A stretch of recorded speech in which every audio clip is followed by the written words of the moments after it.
One of our client వాళ్ళ friend Dubai లో ఉంటారు ఆవిడ.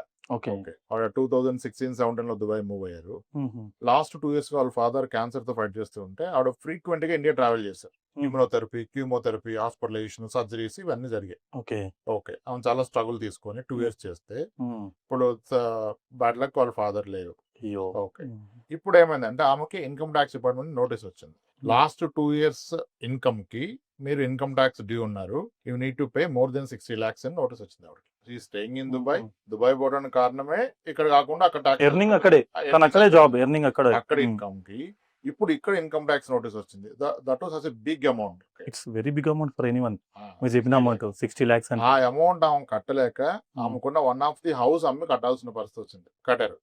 అసలు ఏంటి ఈ కేసులో ఏం జరిగింది, దాన్ని ఒక్కసారి అందరికి అర్థమయ్యే విధంగా. సో మీరు చెప్పిన కేసు ఉంది కదండి, సో ఫస్ట్ పాయింట్ ఏంటంటే మనం ఆ కేసుకి ఫైనల్ గా డిస్కస్ చేసే ముందు ఫస్ట్ రూల్స్ ఏందో తెలుసుకుందాం.